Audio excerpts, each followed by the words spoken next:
voici encore une autre histoire que j'aimerais partager avec vous. Cette histoire m'a été confiée par une sœur, une abonnée qui me confie l'histoire de ses copines. Aujourd'hui, elle m'explique son histoire, elle est ses amis. Elle me dit de venir passer le message à toutes ces femmes et à tous ces hommes aussi. Toutes et tous, vous qui êtes envieux et envieuses, venez, vous allez vraiment écouter cette histoire-là. Je pense que ça peut vous aider. C'est un groupe de commerçantes. Or, ce groupe-là, elles étaient plus de 4 filles. Elles étaient vraiment envieuses. Être envieux et envieuse, c'est une grande maladie. Si tu es dans ce lot-là, mon frère, il est temps de te délivrer. Il est temps aussi de trouver une solution pour quitter dedans. Mais bien avant qu'il partage cette histoire-là, il dit à tous ceux qui m'écoutent, vraiment merci beaucoup. J'ai mis poudre là parce que je transmets beaucoup. Et aussi cette chaleur-là me donne des boutons là. Donc c'est pour cela que j'ai mis poudre. Voilà. Donc je ne suis pas bébé. Hein. Donc, voilà l'histoire qui commence. L'histoire s'est passée précisément au Bénin, en Afrique de l'Ouest. Voilà l'histoire des 4 jeunes filles qui étaient commerçantes, qui faisaient des boulots, qui vendaient des trucs, des produits. Et les produits là, de temps en temps, ça marchait, souvent aussi ça ne marche pas. Et elles décident d'aller remuer les mamites, d'aller toucher aux trucs vraiment qui vont vraiment faire qu'aujourd'hui, parmi les 4, il y a 2 qui ont perdu leur vie. On écoute ensemble. Les 4 filles en question, elles étaient inséparables. Elles ont grandi ensemble. Elles faisaient tout ensemble. Quand l'autre dit, ok, ah, moi je vais faire telle activité, l'autre dit, bon d'accord, moi aussi, je vais faire telle activité aussi. C'est-à-dire, si toi tu vends banane, moi aussi je dois vendre manioc, l'autre aussi va vendre graines, l'autre aussi va vendre poisson, l'autre aussi va vendre la viande. Donc quand c'est comme cela, il n'y a pas fait dire non que oui, toi tu vends la banane, moi aussi je vends la banane, pour moi ne marche pas, pour toi marche. Donc là, c'est rivalité. Donc les 4 là, elles étaient vraiment au top. Au fur et à mesure que les années passent, les années qui passent et les années qui ont passé, des choses passaient bien, mais elles voulaient plus encore. Or, remarquez très bien, vous qui avez des mamans ou des parents qui sont des commerçants et des commerçantes, demandez-les. Leur business là, c'est comme cela. Quand tu vois que ça monte aujourd'hui, ou ce mois, ou cette semaine là, ça monte, tu es généreux ou généreuse. Mais demain là, ça peut chuter. Même ceux qui sont dans le transport aussi, le milieu de transport, c'est pareil. Il y a des journées même là, tu penses que oui, ta voiture même là a été oubliée par des passagers. Donc, les filles en question, quand elles sont rentrées là-bas, elles ont fait plus de 5 ans, tout partait un peu. Mais elles ont vu un groupe aussi, 2 personnes au marché là-bas, tout le monde faisait le rang de venir acheter les produits. Donc les 4 ont décidé de dire, ah, vraiment, vous voyez ce qui se passe, ça fait 5 ans qu'on est dedans. Mais on n'est même pas quoi arriver au cheveu, c'est-à-dire au cheveu même de nos visions, de nos projets.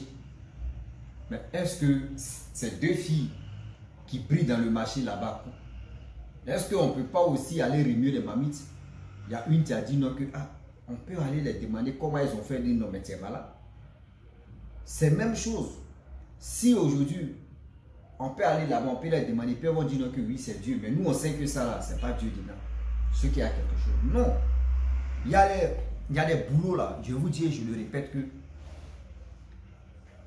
même quel que soit commerçant ou commerçante, quel que soit où tu te trouves, le milieu où tu te trouves, et que tu as l'amour de ton métier, si vraiment tu fais ça avec la volonté de Dieu, tu fais ça avec la volonté de Allah, Dieu va te bénir jusqu'à il y a des gens qui vont aller remuer les mamites pour voir si vraiment toi tu remues les mamites. Mais quand ils vont aller remuer les mamites, ils vont constater que oui, toi c'est Allah et le bon Dieu que toi tu pries. C'est un bon Dieu, c'est Allah, Dieu ou Allah, c'est la même chose. Donc moi je ne sais pas, je ne suis pas là pour diffamer ou soit, puis je ne suis pas là pour envoyer la polémique. Allah et puis Dieu là, c'est la même chose, on est dedans. C'est comme marabout et féticheur là, ils sont même chose. Est-ce que vous comprenez?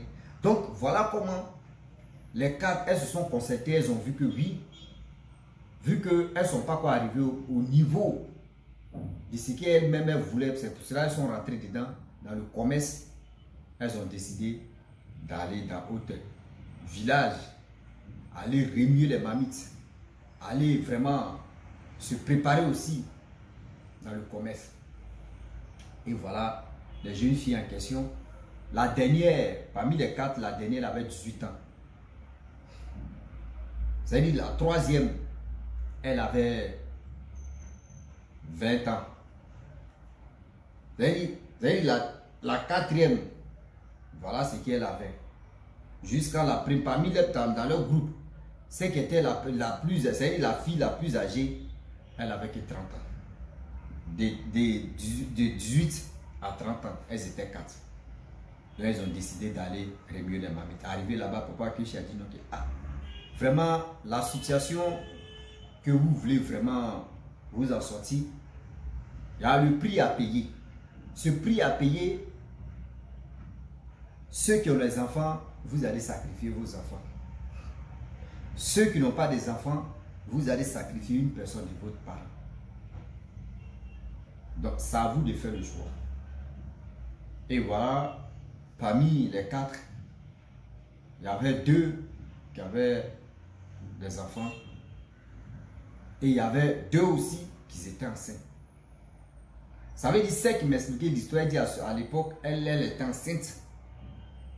Et les 2 grandes soeurs en question du groupe, elles avaient déjà un enfant. Ça veut dire, les 2 dernières, elles étaient enceintes. Elles étaient enceintes. Donc voilà comment le stratégie de Papa Okechi, c'est qu'il a mis en place.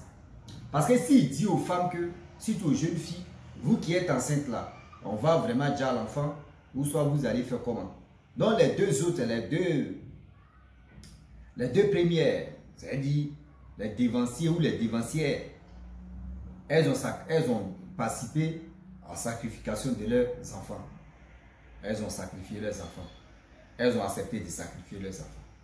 Voilà, celles qui étaient enceintes, elles aussi, elles ont réfléchi pour dire, mais je vais dire à mon père, je vais dire à ma mère, demain la quand ça va tourner au vinaigre, entre nous les 4, mais ça va mal se passer. Ils vont dire, c'est toi qui as déjà ta mère ou c'est toi qui as déjà ton père.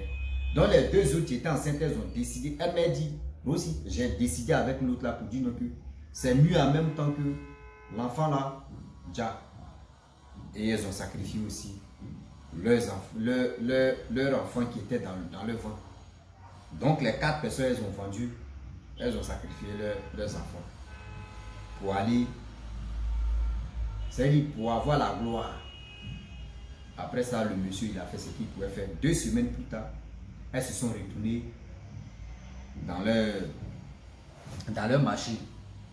Voilà comment les activités ont commencé à marcher. Tous ceux qui partaient chez les 2 filles là, où ça marchait, eux tous se rendent maintenant en embuscade. Les 4 personnes là. Donne-moi viande, donne-moi poisson, donne-moi graine, donne-moi banane, donne-moi manioc. Ça sort en même temps foutu là-bas. Oui, dedans. Les filles, elles ont brillé pendant 10 ans. Chaque série, chaque année, elles partaient renouveler. Mais le renouvellement là, c'était des trucs à donner l'argent et puis donner mouton. Sinon, pour commencer, d'abord, il faut sacrifier un être humain. Elles ont commencé à faire des choses. Elles ont commencé à réaliser, construire une maison. C'est-à-dire, des 4 ont construit elles ont construit des maisons. Chacune a construit une maison. Voilà comment les choses ont commencé à se passer. Oui, tout le monde a commencé dans le quartier. Ah non, ceux-là, les duos là, les filles là, les duos là, c'est pas du jeu. Les commerces marchent. Voilà où. Parmi les 4, il y a une, sa famille est chrétienne. Sa famille est chrétienne. Et les hommes de Dieu sont venus prier dans la maison en question. Et dans la maison où les hommes de Dieu sont venus prier, ils ont dit non, que votre fille là, vraiment, elle a touché à des choses vraiment qui sont bizarres. Et ces choses-là vont avoir des retombées. Et ces retombées là, ça va mal se passer. Bon, les parents, ils ont demandé à leurs filles, quand les hommes de Dieu sont partis, leur fille dit non que l'homme de Dieu, est-ce qu'il est vraiment l'homme de Dieu? Vous savez très bien en Afrique ici, c'est rare que vous allez voir une famille ou toi-même, une personne a l'argent. Donc, la personne qui a l'argent là, mon frère, même si il faut avoir l'argent, c'est pas toutes ces décisions que toi tu vas mettre à bouger, puis ça va rester. Jamais. Avec ton argent là, mon frère, nous on a quelque chose à dire. Oui. Sinon, la majorité des parents ou des familles en question, c'est toi qui as l'argent, c'est toi qui pisses. C'est toi qui as l'argent, c'est-à-dire ta chaussure pète là où parmi les cafards ou parmi les souris, ou devant la porte où on voit souris ou les cafards en train de tenir. Et puis ils vont jamais toucher, c'est-à-dire ils vont jamais toucher ta chaussure, mais pour aller poursuivre les choses là, comme les souris ou soit aller tuer même le cafard. Non. C'est toi, tu n'as rien là, c'est ta chaussure, on prend pour aller tuer cafard ou souris. Là, tu as fait quoi? Donc, la fille en question, les parents lui ont demandé, ben, voyez ce que l'homme de Dieu a dit. Elle dit non, que ça c'est faux. Que ça là c'est faux. L'homme de Dieu, ce qu'il a dit là, que c'est archi faux, c'est faux. Il dit rien de bon. Que si moi j'avais touché à des choses là, durant 10 ans là, ces choses là, vous allez voir, on ne défie pas Dieu. Je le dis et je le répète. Sur cette terre-là, on ne défie pas Dieu. Vous qui avez la tendance de dire non que oui, moi je vais faire ça, moi je vais faire ceci, moi je vais faire comme ça. Et on ne défie pas Dieu. Si tu veux défier Dieu là, mon frère, salut-le. Si tu veux vraiment défier Dieu, c'est toi seul que tu vois. Hein? Oui, c'est toi seul que tu vas voir. Donc la fille en question, elle a nié. Les parents ont dit, bon d'accord, on a compris. La même fille est venue dire maintenant dans leur groupe que, ah, voici un homme de Dieu qui est venu à la maison là-bas. Voilà ce qu'il a dit, voilà ce qu'il a dit, voilà ce qu'il a dit sur nous, voilà ce qu'il a dit sur moi. Donc moi j'ai dit à mes parents que, ah, c'est faux. Oh, c'était vrai. D'autres ont dit, oh, il faut laisser. Que tu les as déjà dit non que c'est faux là, ce n'est rien. Je vous dis. La jeune fille qui m'a expliqué l'histoire, elle dit 6 mois plus tard, parmi les 4 là, une qui est partie. Et puis, mort brutal. Oui, même s'il y a brutal, c'est que si une a fait mort brutal, c'est qu'il y a une qui va faire mort brutal. Ah oui, brutal, brutal, ça marche. Et Russie a commencé encore. Avec le français, la maladie a commencé. Ah oui, brutal, brutal. Une est morte brusquement comme ça, brutal. 6 mois plus tard. Je vous dis 6 mois plus tard. Après la révélation de l'homme de Dieu. Vous voyez, on rentre dans 1 an maintenant. Brito aussi, accident de moto. Je ne sais pas où elle partait où. Je ne sais pas si elle partait dans un village pour aller chercher les marchandises. Bon, le besquineur même, lui, c'est son épaule là qui est déplacé. Mais la femme en question qui était arrière de la moto, elle est laissée sur le champ. C'est-à-dire la première, mais 6 mois de révélation. Après ça, c'est qui est partie là. C'est-à-dire celle qui est partie 6 mois après la révélation. Elle là, c'était accident de voiture. Elle est passée, elle traversait comme il y a une voiture qui est quittée en plein là-bas. Ça l'a projeté comme ça. Elle est restée sur le champ. Maintenant, les 2 autres maintenant là, ce qui peut, il y a une qui est musulmane, il y a une qui est chrétienne. Il dit, ça court dans l'église là-bas, ça court à la mosquée là-bas. Pour aller, c'est-à-dire pour aller confesser. Elle dit aussi, j'ai confessé. Ma camarade aussi, elle a confessé à la mosquée là-bas. Devant l'imam, ils ont prié, ils ont fait les sarakas, ils ont fait les, c'est-à-dire, ils ont fait les prières, ils ont fait des envoûtements, ils ont fait ce qu'ils pouvaient faire. Mais Dieu merci. Les 2 autres, ça fait au moins 5 ans qu'elles sont encore en vie. Il n'y a rien. Elle dit dans la vie, là, être envieuse, être envieux, moi je vous dis que c'est une maladie. Et puis cette maladie-là, c'est pas, elle n'est pas, non, moi je déteste cette maladie. Cette maladie-là, moi je la déteste. Parce que tu ne peux pas vraiment dire non que oui, je vois ma camarade, je vois mon ami, ses activités marchent, je ne sais pas comment ses activités marchent, il met dans ta tête, il fait maraboutage. Ouais, il fait ceci, donc moi là, moi je vais aller remuer les mamites aussi, je vais faire pareil comme pour la personne. Tu veux faire pareil comme pour la personne. Mais est-ce que demain là, tu as pensé pour demain? Ah oui. Est-ce que tu as pensé pour demain? En anglais, ça veut dire your heart, the tomorrow, the heart, the reflection, the person, the heart, the hell, the reflection. Est-ce que tu as compris? Si tu es une nouvelle personne, tu marches là, est-ce que l'anglais là c'est rentré, c'est dosé? Moi je parle anglais brut. Hein. Ah oui. Si mes abonnés connaissent que moi je parle anglais brut. C'est chez moi. Les Américains, les anglophones sont venus prendre. Ouais. Est-ce que vous comprenez? Ça veut dire aujourd'hui, là, ne regarde pas l'activité de telle personne pour dire que moi j'ai fait même l'activité à telle personne, mais pourquoi pour lui marche et puis pour moi retard, mais moi là même là. Non, tu es en train de partir, c'est-à-dire tu es en train de partir vers le béton, c'est-à-dire mur, et puis tu vas cogner. Si tu as le courage, tu t'as demandé à la personne, si la personne ne veut pas dire non, que vous voyez ce que je fais, mon frère, tu restes dans ta tranquillité. Si tu es chrétien, tu t'en prié, tu demandes à un homme de Dieu, ah voici ceci. Si tu es un musulman, tu t'en demandé ton imam, il va prier. Il y a les versets bibliques.